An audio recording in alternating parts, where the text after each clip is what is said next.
द्वारिकाधीश। आपका स्नेह है, कोई न कोई महापुरुष। हाँ, अब तो जब कोई कहता है कि भगवान किला कपड़ा हमारे घर के ये हो करुणा में अपने महापुरुष फोन करते हैं, 14 साल में तो होती है के लिए। हाँ, श्री जी को फोन हाँ विराज महाराज जी पहचान। हाँ धन्यवाद। मोनिका जी श्री हरिवंश। प्रणाम महाराज जी। श्री हरिवंश। महाराज जी, मैं मरने से बहुत डरती हूँ। मैं डेड बॉडी को भी नहीं देख सकती, क्योंकि ऐसा करने से मुझे डिप्रेशन हो जाता है। मुझे ऐसा लगता है कि मैं अभी मरने मरना वाली तो हूँ। पड़ेगा सखी। मरना तो पड़ेगा, चाहे डरो चाहे न डरो। एक गति है, जैसे एक कभी आप अपने को बच्चा रूप में देखा, फिर आप यौवन हुई, अब धीरे धीरे अवस्था ढल रही, तो अगली जो अवस्था आने वाली है, जरा अवस्था, वृद्धावस्था, उसके बाद जो अवस्था आती है वो क्रम है, उसका नाम है मृत्यु अवस्था। अच्छा, ये अवस्था किसी अवस्थाओं को लेकर के नहीं रुकती कि अभी जवान है तो आएगी नहीं, जवान में भी आ जाएगी मृत्यु अवस्था, गर्भ में भी आ जाएगी, बाहर आ जाए। इसी डर से मुक्त करने के लिए सत्संग होता है, इसी डर से मुक्त करने के लिए। ये कपड़ा हमारा है, और अगर हम इससे आसक्ति कर लें और दूसरे कपड़ा खरीदने की ताकत ना हो, तो अब इसमें जरा भी आप ऐसे भी करेंगे तो छाती पे लगेगा। और अगर हमारे पास व्यवस्था है कि ऐसे मैं हजारों खरीद लूंगा, तो आप फाड़ भी दें तो कोई फर्क नहीं पड़ेगा, धन है ना हमारे पास। ये शरीर में इतनी आसक्ति हो गई, और धन है नहीं हमारे पास, नाम रूपी धन, परम धन राधा नाम, कृष्ण नाम, राम नाम, हरि नाम। अगर ये नाम रूपी धन है और भाव देह मिल जाए, तो जीते जी मृत्यु को स्वीकार करना हमारे लिए महोत्सव हो जाएगा, डर खत्म हो जाएगा। इसी डर से बचने के लिए जो शभीत आवा सरनाई रखियो ताई, भगवान कहते उसे प्राण के समान। तो चलो निर्भय भगवान का आश्रय लो, मृत्यु तुम्हें भयभीत नहीं कर पाएगी। अगर राधा नाम का आश्रय ले लो, श्री जी के, प्रिया प्रीतम के, हरि के चरणों का आश्रय ले लो, तो मृत्यु तुमसे भयभीत हो जाएगी। जो सारे जगत को भयभीत करती है, वो मृत्यु भयभीत है। जैसे आपको सुना है, मैं सच में भयभीत जो थी ना, तो आप बहुत कम हो गया। हाँ, कम नहीं, मिटा दो, नाम जप करो, बिना नाम जप के भय नहीं। आप क्या समझते हो, बड़े बड़े अंग रक्षक बलवान खड़े हो आपके पास, तो आप क्या समझते हो आप निर्भय हो जाओगे? नहीं, कोई भी नहीं है। हरि शरणम हरि, निर्भय कोई बाल बांका नहीं कर सकता। और अगर भगवान से विमुख है जीव, तो पता नहीं कौन अंग रक्षक है कि अंग भक्षक है, पता नहीं चलेगा।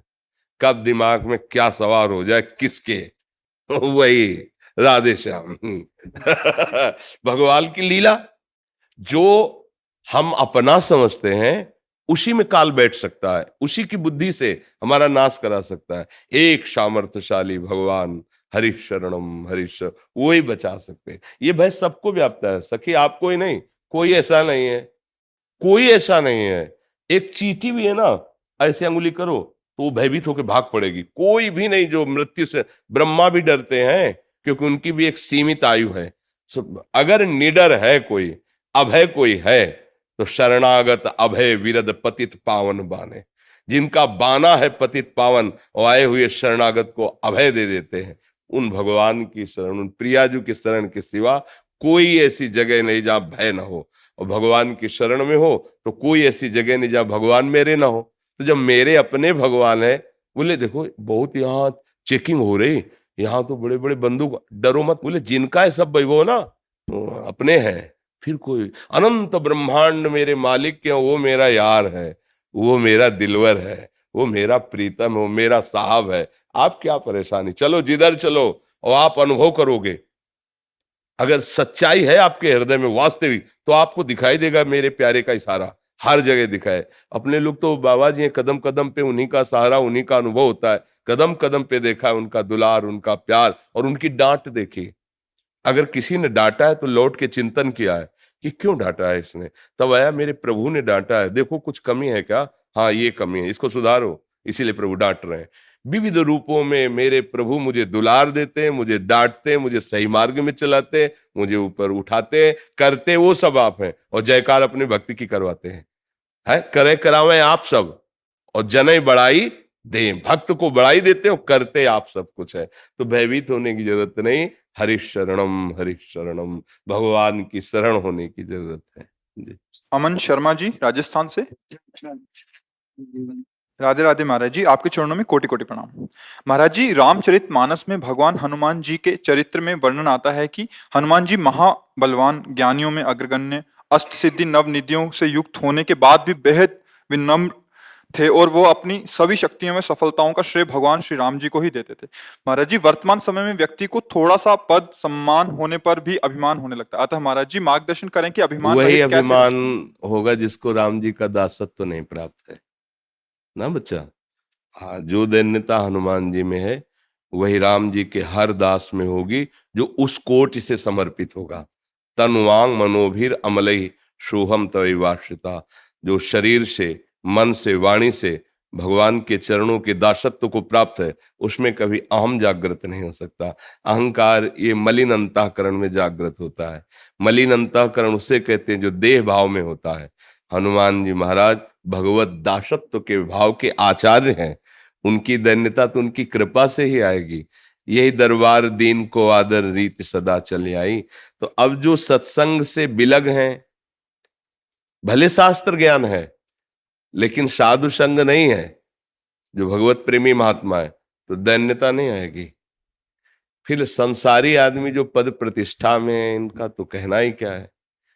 अरे विद्वान पुरुष, ज्ञानी पुरुष यदि भगवत प्रेमी महात्मा का सानिध्य नहीं है तो अहंकार गलित नहीं हो सकता।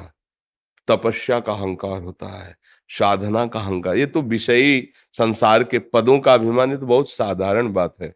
एक बार महाप्रभु चैतन्य देव जी कीर्तन करते हुए जगत मंगल कर रहे थे, तो एक महात्मा भारत की समस्त नदियों की परिक्रमा किए और केवल दूध या फल का आहार लेते थे। तो बहुत तपस्या होती, जितेंद्रियता।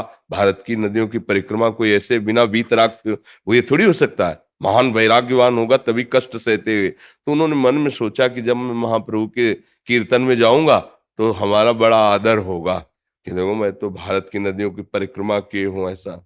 जो ही कीर्तन में गए तो महाप्रभु का कीर्तन रुक गया और उनका कौन ऐसा आ गया जिसके आने से मेरे हृदय का प्रेम सूख रहा है, निकालो बाहर। तो वही महात्मा आए थे, उनको निकाल दिया गया।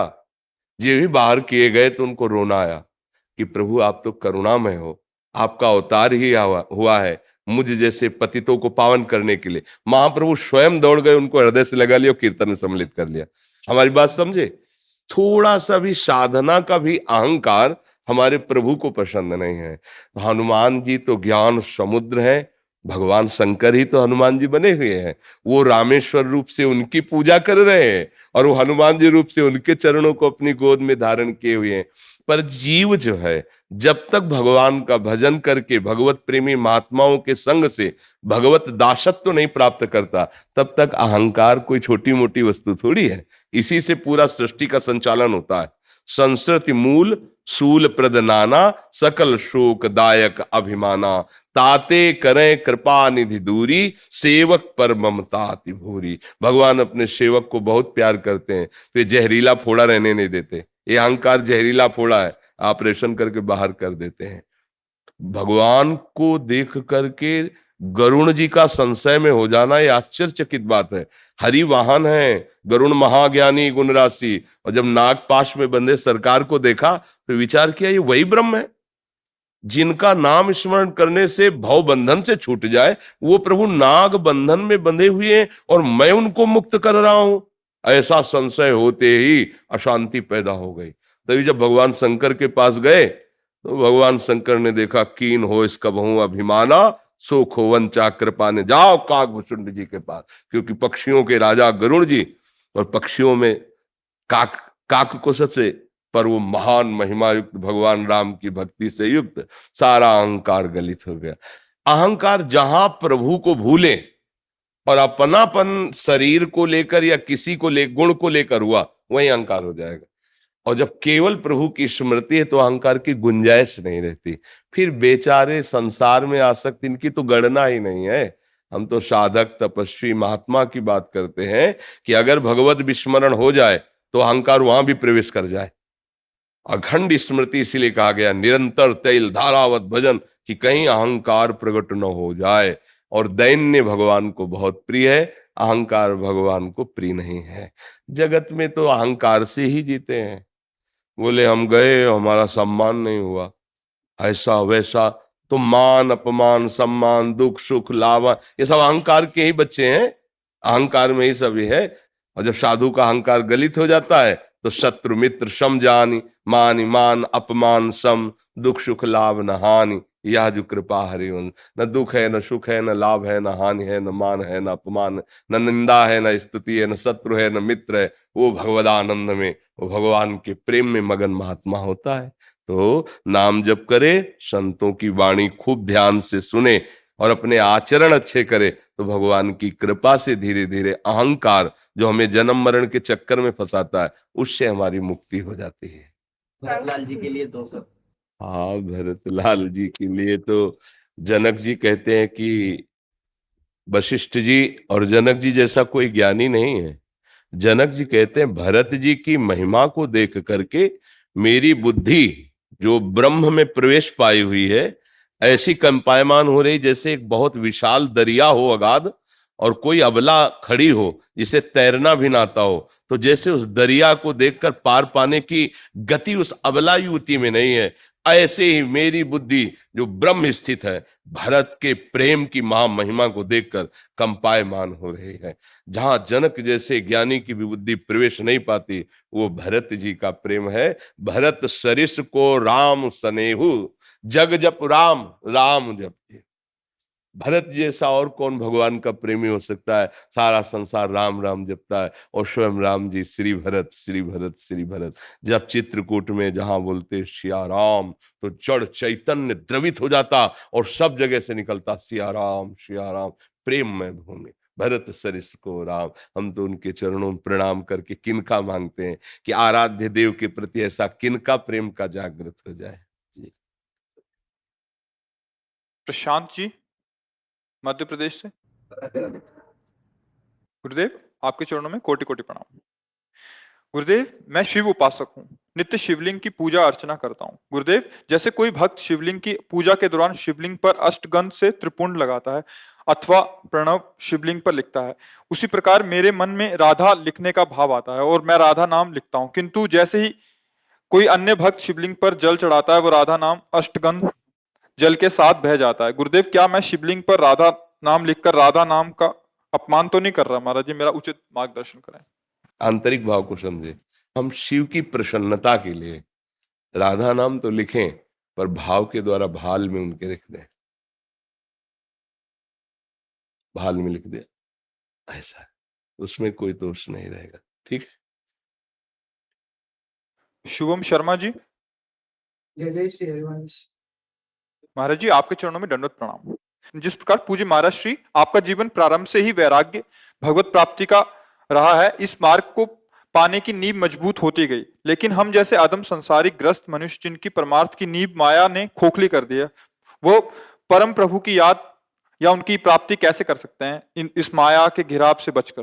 ट्रेन कहाँ से चलती है, हमको वहां जाने की जरूरत है क्या? जब मथुरा स्टेशन में खड़े हैं तो ट्रेन कहाँ से चली, वहां से जाके चढ़ोगे क्या? किसका प्रश्न है?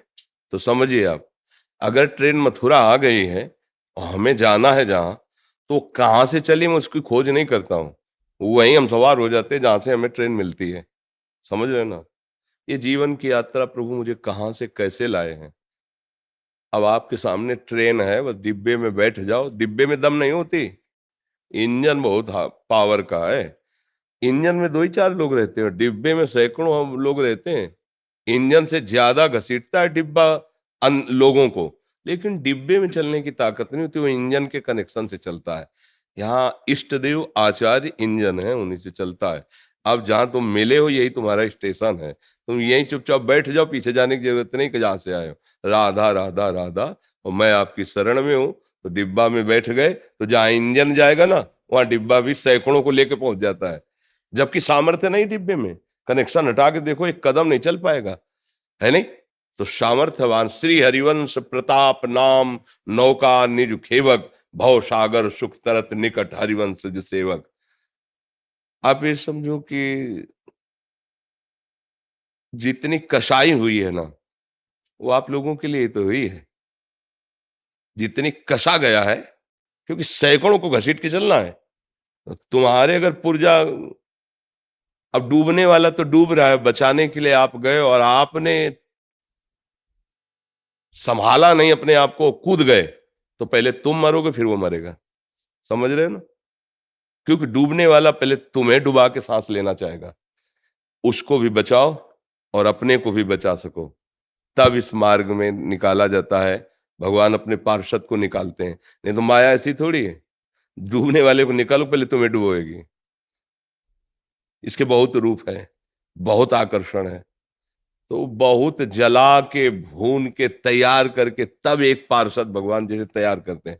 अब वो जितनी क्षमता भगवान ने दी, लाखों को, करोड़ों को, विश्व को, या 10 को, 20 को, गांव को, नगर को, वो भगवान की। आपको उसी में सम्मिलित हो जाना, उसी नाव में बैठ जाना है। वो जो केवट है बड़ा चतुर, लाखों को पार किया है, नाव ऐसी छेद हो नहीं सकता। श्री हरिवंश प्रताप नाम नौका निज खेवक, बहु सागर सुख तरत निकट हरिवंश। कई बार हम उदाहरण देते हैं कि अंगद जी की सामर्थ्य नहीं थी रावण की सभा में पैर जमाने की। जो कैलाश को महादेव और पार्वती और पार्षदों सहित उठा सकता है, उसकी दरबार में कोई बोल दे ऐसी सामर्थ्य थी क्या? एक अंगद क्या, ऐसे लाखों सूरवीर वहां घुटने टेकते थे। जिस दरबार में अंगद ने कहा था पैर जमा दिया, उठा दो तो राम जी वापस लौट जाएंगे, सिया जी हार जाएंगे, ये किसके बल से कहा था? राम प्रताप, प्रताप शब्द पे आओ, राम प्रताप सुमिर पन रोपा। पूछा नहीं भगवान से कि मैं प्रण लेने वाला हूं, सीधे भगवान का स्मरण करके कहा कि सभा में पैर जमाता हूं। अरे अहंकारी, तू अगर समझता है राम जी मनुष्य तो मैं उनका एक छोटा सा दास हूं, मेरे मेरे पैर को उठा दे, सिया जी हार जाएंगे, राम जी वापस चले जाएंगे। उठा तो एक एक वीर तो हिला ही नहीं सका, 10-10 हजार वीर चरण अचल। भगवान की सामर्थ्य है, राम प्रताप इस समय उस पे उदित है। कोई किसी रावण झुका तो मारा ऐसे, हट, राम के चरण पर तब बचेगा, मेरे चरणों पर से नहीं। बिल्कुल निस्तेज कर दिया पूरी सभा को और सिंहवत वहां से। तो ये प्रताप भगवान का होता है, उसी प्रताप में आप सम्मिलित हो जाओ, आपको कोई समस्या ही नहीं। जैसे जो शास्त्रों को पढ़ा गया, जो सुना गया, जो साधना की गई, उससे बात समझ में आई। ए भाई, तुम अंदर से भगवान की शरणागति, हे नाथ मैं आपका हूं, और जपो राधा राधा, राधा वल्लभ श्री हरिवंश, राधा वल्लभ, खत्म खेल। वहीं पहुंच जाओगे। चतुर खेवैया जहां उतरता है वहीं तो सब सवारी उतरती है ना। खेवैया ने मेहनत की, बहुत ट्रेनिंग की है तब लेकिन आप बिना ट्रेनिंग के, बिना पसीना चुहाए वहीं उतर जाते हो नहीं। और वो खेवैया तो बहुत सावधानी से खेल रहा है और आप लहरों का आनंद ले रहे हो। ये सुविधा, ये हमारे ऊपर कृपा हुई भगवान की कि मुझे साधु समागम मिला। यही तो लाभ है साधु समागम, कि जो हम तपस्याहीन, जो हम साधनहीन, संसार राग में ग्रसित हैं, संत कृपा से वही परम पद मिला जो संतों को मिलता है। इसीलिए तो मोरे मन प्रभुस विश्वासा, राम ते अधिक राम कर दासा। मुझे भगवान ने कृपा करके अपने भक्तों का संग दे दिया, इसलिए ये संशय न करे कि इनको जो प्राप्त होगा मुझे कैसे प्राप्त। जहां माँ जाएगी वहां बच्चा में जो गोदी का बच्चा वहीं जाएगा, क्योंकि माँ के सिवा कोई सहारा नहीं। तो जहां गुरु जाएंगे वहीं शिष्य जाएंगे, जहां आराध्य देव विराजमान वहां गुरुदेव जाएंगे। तो गुरुदेव ने स्वीकार किया है, तो आराध्य देव गुरुदेव के प्रताप से हम वहीं जाएंगे, पक्का निश्चय रखें। पर यह निश्चय तभी पक्का माना जाएगा जब उनकी आज्ञा पे चलोगे, मनमानी आचरण करोगे। मनमानी आचरण गुरु भी करने लगे तो उसको भी नरक जाना पड़ेगा। हरे शिष्य धन शोक न हरई, सो गुरु घोर नरक मा परई। शास्त्रों में जो वर्णन, ऐसा ये मनमानी आचरण नहीं। मनमानी आचरण शिष्य करे तो नरक जाएगा, मनमानी आचरण गुरु करे तो नरक जाएगा। सिद्धांत कानून तो कानून है। अभी मनमानी आचरण कोई बड़ा पदाधिकारी करे हमारे राष्ट्र का, तो उसको भी न्यायाधीश जो है, व्यवस्था जो कानून की, उसके अंतर्गत जेल भेज देगा? नहीं भेज देगा ना। तो बस ऐसे ही समझो, ये भागवतिक विधान है। तो हम अगर गुरु की शरण में हो गए तो हम ऐसे हो गए जैसे चतुर खेवैया की नौका में बैठ जाएं, वो पार कर देंगे। चिंता क्या कर लिए? हमें तैरना नहीं आता और नाव चलाना भी नहीं आता, पर हम पार हो जाएंगे। क्योंकि हम नाव में बैठ गए, भगवान के आश्रित हो गए। जी, धन्यवाद। आओ महाराज। हाँ, धन्यवाद, धन्यवाद।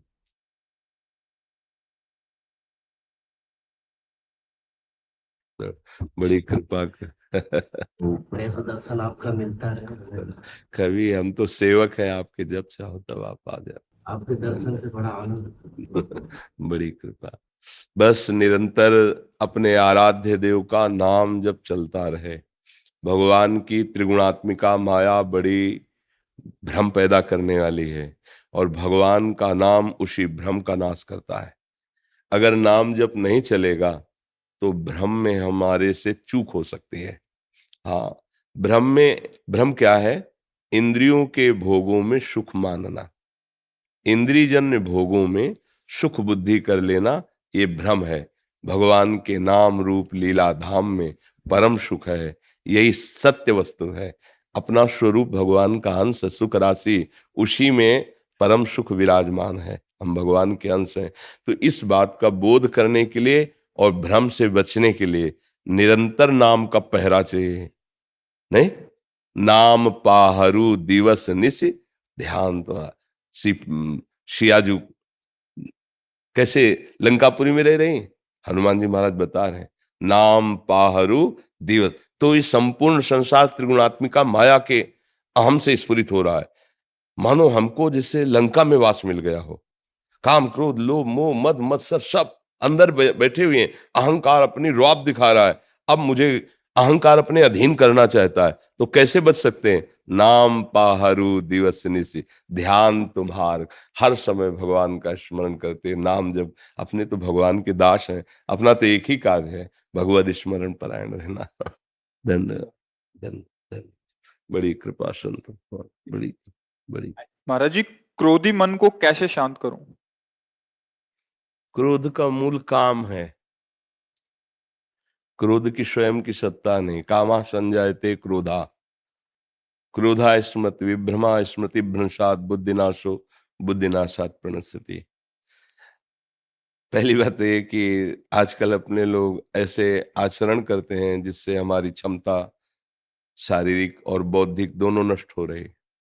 खान पान और ब्रह्मचर्यहीनता, जो दृष्टि में ही नहीं देखा जा रहा, उस पर सुधार ही नहीं किया जा सकता। क्योंकि छोटे छोटे बच्चों के पास मोबाइल है, छोटे छोटे बच्चे गंदी हरकतें करके अपने को नष्ट कर रहे हैं। अब कैसे, जब नींव ही खराब है तो हम महल की बात कैसे कर सकते हैं कि बहुत बढ़िया बिल्डिंग बन सकती है? अगर संयम से रहा जाए, गृहस्थ भी ब्याह भी हो जाए तो भी संयम से रहा जाए, खान पान पवित्र किया जाए और प्रभु का नाम जप किया जाए, तो हमारी निर्णायक गलत है। हमें क्रोध कब आता है? जब हमारे निगेटिव प्रतिकूल कोई बात होती है। मतलब पॉजिटिव अनुकूल में कभी क्रोध आया है क्या? आप देखो, आ ही नहीं सकता। जब हमारे कोई विचार पॉजिटिव हो, अनुकूल, व्यवस्थित, तो फिर हमें क्रोध आएगा ही नहीं। तो जिसको हमने प्रतिकूल और निगेटिव माना है, उसका निर्णय करने वाली अगर हमारी बुद्धि ठीक हो तो हम अपने आप को बचा लेंगे और सामने वाले को भी बचा देंगे। पर वो बुद्धि इतनी अपवित्र हो गई, असमर्थ हो गई, कोई ठीक निर्णय नहीं कर पा रहे, तो फिर हमें गुस्सा आ जाते हैं, लड़ाई लड़ते हैं, या मन से उसका अनिष्ट सोचने लगते हैं। हर तरह से हमारी भी हानि है, उसकी भी हानि है। जिसने हमारे प्रति नकारात्मक चेष्टाएं की तो उसकी हानि होगी कि नहीं ये तो पता नहीं, पर अपनी हानि तुरंत होने शुरू हो जाती है जब हम क्रोध करते हैं। हृदय जलने लगता है, विचार गंदे होने लगते हैं, भावना हमारी हमको जलाने लगती है। इसलिए ना तो उसके लिए ठीक है और ना अपने लिए ठीक है। तो इसको मिटाना ही हमारे लिए कर्तव्य है, और ये पवित्र बुद्धि विवेक के द्वारा मिटाया जा सकता, दूसरी कोई दवा नहीं। विवेक के द्वारा अगर विवेक हो जाए तो बात बन जाए। विवेक होने के लिए सत्संग में विवेक प्रकट होता है, पर उसको धारण करने की भी तो क्षमता होनी चाहिए। बिन सत्संग विवेक ना हुई, सत्संग से विवेक होगा, पर वो विवेक धारण तभी होगा जब बुद्धि पवित्र हो।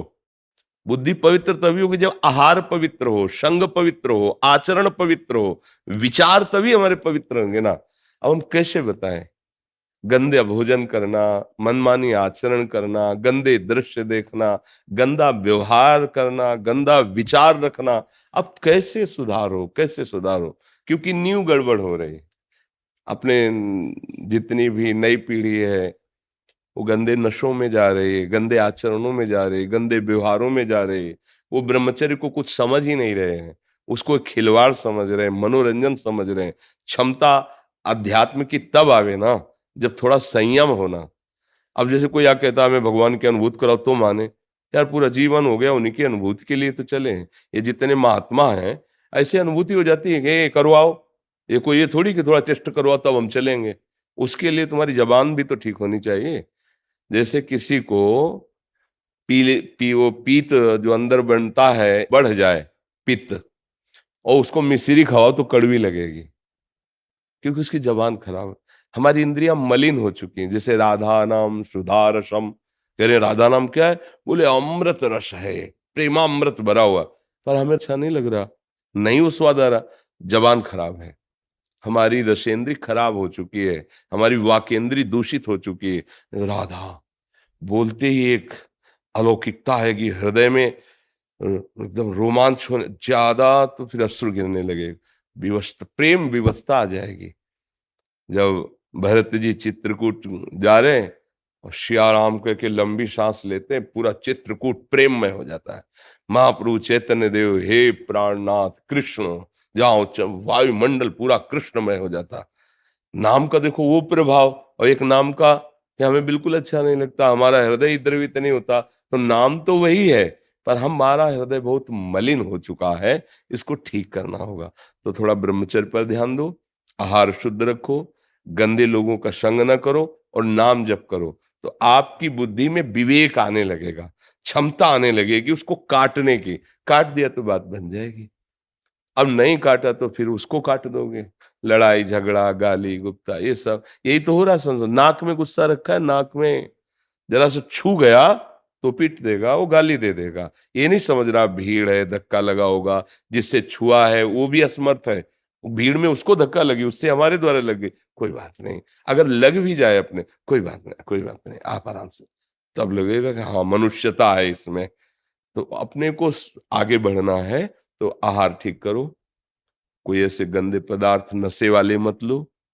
अब जैसे शराब पी ले, फिर सोचे क्रोध ना आवे, शराब पी लेने पर अहम इतना बढ़ जाता है, अब अहंकार बढ़ चुका है, तो सारे दोस्त उसमें बैठे हुए हैं, अब आप जरा सा छेड़ दोगे तो फिर लड़ाई झगड़ा शुरू। तो अब वो बुद्धि जिसने शराब पी है, क्या कभी वो ठीक निर्णय कर पाएगी ना पीने पर भी? क्योंकि मलिन तो हो गई ना। अब जो मांस खाई हुई हिंसक वृत्ति प्रकट करने वाला भोजन है, भले आपने हिंसा नहीं की, लेकिन उसकी हिंसा हुई है, उसमें आप सहयोगी हैं क्योंकि आप खा रहे हैं। तो आपकी बुद्धि क्या करेगी? हिंसक बनेगी, उसमें क्रूरता आएगी, निर्दयता आएगी। आप गंदे आचरण कर रहे हैं, व्यभिचार आदि दोष, आपकी बुद्धि एकदम घृणित मलिन हो जाएगी। अब उस बुद्धि में विवेक उत्पन्न हो, निर्णय करने लायक बने, तो बड़ा असंभव सा दिखाई देता है आज के वायुमंडल में, वातावरण में। पर आप अहोभाग्य है, धन्य भाग है आपका कि आप इस अवस्था में भी अपनी बुद्धि को क्रोध रहित करना चाहते हैं। तो नाम जप करो, अच्छा आहार करो, और जब कभी कोई क्रोध दिलाने वाली बात आवे तो निश्चित समझो आपके किसी पाप का नाश करने के लिए वो भगवान लीला रचे। चुपचाप बचा के निकल जाओ, अपने को भी और सामने वाले को भी। इधर से आते रहिए, साथ साथ में दर्शन करके प्रणाम ना करें कोई भी, खड़े। हाँ, क्या है कि जैसे बहुत देर हो जाती है तो यहाँ दर्द होने लगता है किडनी में, तो ये लगता है कि अगर सब दर्शन कर ले तो अच्छा है, सबको सुख मिल जाए। अब जैसे 250-300 लोग अगर सब प्रणाम करेंगे तो 1 घंटा लगेगा। हमारा क्या है कि किडनी रोग ग्रसित शरीर है ना, तो लगता है सब ऐसे दर्शन दे दें, दर्शन ले लें। क्या है कि हमारे पास जगह नहीं है। अब देखो इतने में एकांतिक होता है, अब इतने अगर ऐसी जगह कहीं हो कि 100, 200, 300 लोग बैठ जाए, तो हम सबके बीच में बैठ के 5-5 मिनट अगर समय देना, तो अब हमें कष्ट होता है कि 1 घंटा से व्यक्ति खड़ा है दर्शन के लिए, अब वो 1 मिनट भी खड़ा नहीं सामने हो पाता, और उसको हम कहते हैं जाओ, क्योंकि हमारी एक तो रोग की अव्यवस्था। अब इतने लोग हैं, अब क्या करें? और आप जिस श्रद्धा से खड़े हैं, आप जैसे सुबह आप देखते हैं कितनी अपार भीड़ होती है, ये श्रद्धा है, ये पैसे से नहीं होगी। अब पैसे से ये होती व्यवस्था कि भाई एसी रूम लग, सब बैठे हो व्यवस्थित हो। हमें लगता है कि अगर हम 1 मिनट भी मिल लें आपसे, आप हमारी बात मान ले, तो 1 मिनट में आपका कल्याण हो जाएगा, क्योंकि सत्य वस्तु के लिए ज्यादा समय की जरूरत नहीं होती। और अगर नाटक होने लगे तो फिर आपको हम सुविधा दें, खूब मिठाई भी दें, तो होगा क्या 6 घंटे में मिठाई सोच बदल जाएगी, सोच के रूप में, और आपकी बुद्धि में कोई फर्क नहीं पड़ेगा। तो हमें लगता है जैसे आप लोग भीड़ में इतना कष्ट सहते हैं, अगर एक बार दृष्टि मिल जाए, हमारी एक बात मान लो, तो आपको सच्ची बात कहते हैं, परम कल्याण हो जाएगा। तो इसलिए हमें लगता है कि जैसे हमें लगता है अंदर कष्ट होता है, जैसे आप प्रणाम करें, उनका प्रणाम मत कीजिए, आप केवल देख लीजिए, चलिए। तो आपको हुआ कि नहीं हुआ, मुझे हुआ कि आप घंटों से खड़े हैं, 1 मिनट तो मुझे रुकने दीजिए, पर क्या करें, समस्या और भगवान ने लीला और कर दी, दोनों किडनी फेल कर दी। तो आप जैसे ज्यादा समय दो ना, तो इस पे दर्द शुरू हो जाता है। तो इन लोगों को लगता है कि जल्दी निपटे, अब लेट जाएं तो रिलैक्स हो जाए, थोड़ा उसमें आराम मिले। इसलिए आप लोग क्षमा करते रहना। आपको जो समय देना चाहिए, आपको जो प्यार देना चाहिए, हम अंदर से दे पा रहे, प्रगट में नहीं दे पा रहे, इसलिए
श्री हरि वंश।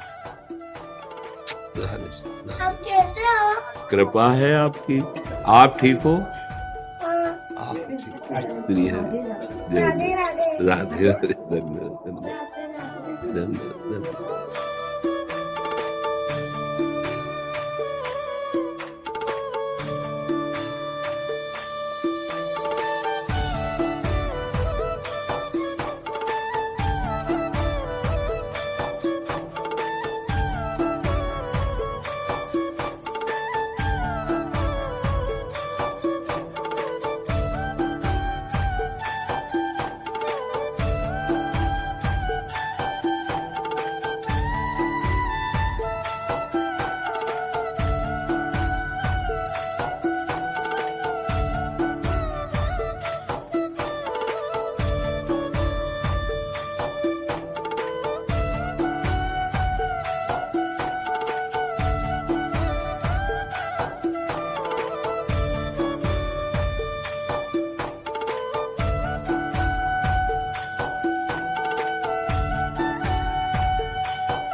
महाराज जी, एक जीवन का असली लक्ष्य क्या है? मतलब हम लोग किस दौड़ में दौड़ रहे हैं, ये अभी तक पता नहीं चला। हाँ, बिल्कुल सही। ये सबके लिए मंगलमय है और ये बहुत पूजनीय प्रशंसनीय प्रश्न है। देखो, अनंत काल से, हम एक समय की बात नहीं करें, अनंत काल से हम अपने भगवान से बिछुड़ गए, अपने स्वरूप से भूल गए हैं। जो हमारा घर है उससे हम दूर हो चुके हैं। हमारा स्वरूप तो अविनाशी है, इतना तो कहीं ना कहीं आप समझ रहे होंगे। क्योंकि जैसे हमारा स्वप्न होता है तो जागरण पे पता चलता है कि स्थूल स्वरूप ही है, लेकिन कुछ ही मिनट में जब हम स्वप्न में थे तो इसका भान नहीं था। हमारी बुद्धि कितनी हमें धोखेबाजी से फंसा रही है उसको देखिए। जब हम स्वप्न में थे तो जागृत में हमारा कोई एक स्थूल शरीर है ऐसा आपको ज्ञान नहीं था। ये कुछ घंटों के अंतराल की ही हम बुद्धि की धोखेबाजी को आपको दिखा के पूरा फाइनल में बताएंगे। और जब हम सुषुप्ति में होते हैं तो हम हैं भी कि नहीं इसकी सत्ता ही नहीं रहती। 3 जागृत, स्वप्न और सुषुप्ति, 3 की बात केवल समझा करके आपको उस अविनाशी की बात बता रहे हैं। जो जागृत में था वही स्वप्न में है और वही सुषुप्ति में। नहीं तो ये कौन कहता है कि आज मैं बहुत अच्छा सोया। सुषुप्ति में तो बोध ही नहीं होता कि वो जिंदा है कि मरा है कि सोया है कि जग रहा है, उसको कुछ पता नहीं होता। वो तो जगने के बाद होता है। तो इसका मतलब स्वप्न में स्थूल शरीर का बाद हो गया। स्थूल शरीर है, इसका भ्रम नष्ट हो गया। जब हम सुषुप्ति में गए तो सूक्ष्म शरीर जो स्वप्न में था वो भी बाधित हो गया। मन तन दोनों का विस्मरण हो गया। तो सत्य वस्तु तो हो नहीं सकती, क्योंकि सत्य वस्तु त्रिकाल सत्य है। वो है मैं, जो मैं जागृत था वही मैं स्वप्न में था और वही मैं सुषुप्त में था। तो जो मैं तत्व है जिसे हम ईश्वर अंश कहते हैं, वो इस देह को अपना मैं मान करके और इस जगत को सत्य मानकर फंसता चला गया। आज हम अगर अपना परिचय देंगे तो इसी को लेके देंगे। वास्तविक परम सत्य मानो, ये मेरा न था, न है, न रहेगा, न रोके रुकेगा। तुम्हारे बाल्यावस्था रोक ली क्या? जवानी रोक सकते हो क्या? मृत्यु को भी नहीं रोक सकते हो। अर्थात ये एक परिवर्तन का प्रवाह चल रहा है और आप उसके दृष्टा है, ना कि आपका कभी परिवर्तन हुआ। आप जो बालक थे वही आप जवान हैं और वही आप वृद्धावस्था में, वही आप दूसरे शरीर में जाएंगे। इसका मतलब ये क्रम बहुत जन्मों से चल रहा है, बहुत काल से चल रहा है। तो अब हमारा उद्देश्य है इस क्रम को तोड़ना। पुनरपि जननम पुनरपि मरणम पुनरपि जननी जठरे शयनम, ये कब तक चलता रहेगा? और ये केवल एक योनि में ही बदला जा सकता है, वो है मनुष्य शरीर। क्योंकि ये विज्ञानानंद घन ज्ञान स्वरूप है। इसको हम तोड़ दें, इस चक्र को, सोई तो बुद्धिमान। नहीं तो ये पद और ये शरीर और ये भोग सामग्री केवल हमारे समय को व्यतीत करवा रही है। पद भी नहीं रहेगा और शरीर भी नहीं रहेगा और भोग सामग्री भी नहीं रहेगी। यहां दुनिया में लाखों का मेला जुड़ा, हंसा जब जब उड़ा तो अकेला उड़ा। आपका शुभ और अशुभ कर्म आपका साथ होगा। शुभ कर्म से आपको स्वर्गलोक आदि मिलेंगे, अशुभ कर्म से नरक आदि मिलेंगे। काम दोनों से नहीं बना। कुछ ऐसा होना चाहिए जो शुभ अशुभ दोनों को मिटा दे और मुझे मेरे प्रभु से मिला दे। वो है भगवान की भक्ति, जो आपका प्रश्न था कि पूर्ण भक्ति कैसे की जाती है। अब उसी को जहां आप हो वही भक्ति करने का स्वरूप। मान लो आप एक बड़े पदाधिकारी हो, एक देश को आपकी सेवा में समर्पित किया गया, जिस विभाग में जैसे आप उसे भगवान की सेवा मान करके और नाम जप करते हुए मानना पड़ेगा कि हम भगवान की सेवा कर रहे हैं। इसका फल होगा भगवान की प्रसन्नता, और नाम जप कर रहे हैं। इन 2 बातों से आपको भगवत प्राप्ति हो जाएगी। शेष जितनी हमारे अंदर विरोधी वृत्तियां हैं, ये दोनों भाव उनका नाश कर देंगे। एक तो कि जो भी मैं कर रहा हूं भगवान यत करोषि, ये मनमानी नहीं है, भगवान का आदेश है। यत करोषि, ये तो सर्वाणि कर्माणि मयि सन्न्यस्य मत्पराः, जो भी तुम कार्य कर रहे हो मेरे को अर्पित कर दो। तो अर्पित करने का भाव होता है कि हे प्रभु, मैं जिस पद में हूं ईमानदारी से बिना अधर्म को छुए मैं इस पद का निर्वाह करूंगा और उसका फल होना चाहिए नाथ, आप प्रसन्न हो जाइए। और जब समय मिले तब नाम जप कर लो, राधा राधा, या जो नाम आपको भगवान का प्रिय लगता हो। इन 2 बातों से आपका इस जगत से परम मंगल होकर के जाएगा और इस लोक में भी आप विजयी रहेंगे, कोई आपको परास्त नहीं कर सकता। नाम जप और जो भी कर रहे हो वो भगवान के लिए। तो पाप आचरण तो कर ही नहीं पाओगे, क्योंकि पाप आचरण करने में आपका मन भयभीत हो जाएगा कि ये भगवान को समर्पित नहीं होगा। धर्म विरुद्ध आचरण भगवान को समर्पित नहीं होता। तो धर्म युक्त आचरण करते हुए नाम वही महात्मा की गति प्राप्त होगी आपको, जो एक एकांत बैठ करके भजन करता है, शास्त्र स्वाध्याय करता है। वही तुम बड़े बड़े पद में बैठ करके समाज सेवा रूप भगवान की सेवा करके भगवान को प्राप्त हो सकते हैं। जो जहाँ है उसे अपनी भगवान की सेवा मानकर नाम जप करे तो निश्चित पूर्ण भक्त हो जाएगा। भक्त का मतलब बाहरी बनावट से नहीं, आंतरिक स्थिति से हो जाएगा। आंतरिक स्थिति है तो विभीषण जी लंका में रह रहे हैं, रावण के भाई हैं, निशाचर कहा जाता है उनके उसको, वो खुद अपना वर्णन कर रहे हैं कि निश्चर वंश जन्म सुरदाता, और भगवान उनके लिए क्या कह रहे, तुम सारी के संत प्रिय मोरे धरो देह नहीं आन। आप जैसे महात्माओं के लिए मैं स्वयं अवतार धारण करता हूँ। तो महात्मा हृदय होता है, तो आप हृदय से महात्मा बन जाएंगे यदि नाम जब चल रहा है और धर्म पूर्वक अपने आचरण कर रहे। जो पद मिला है, जो सेवा मिली, जैसे एक पत्नी है, एक पति है, वही एक का पिता है, एक का भाई है, वही समाज का एक बहुत बड़ा सुधारक पद पर भी है। तो हर पद पर तुम्हें ध्यान देना है। पति के रूप में जब आप हो तो पत्नी को भगवत सेवा स्वरूप सुख प्रदान करे, पिता रूप में पुत्र की सेवा, एक परिवार की सेवा और ये बड़े समाज की सेवा, वो सब भगवान सामर्थ्य देते हैं और उसी सामर्थ्य से भगवान को प्रसन्न करके हम भगवत प्राप्त होते हैं। जैसे चक्रवर्ती सम्राट महाराज अम्बरीश जी चक्रवर्ती सम्राट होते हुए भी भगवान की अद्भुत भक्ति उनके हृदय में।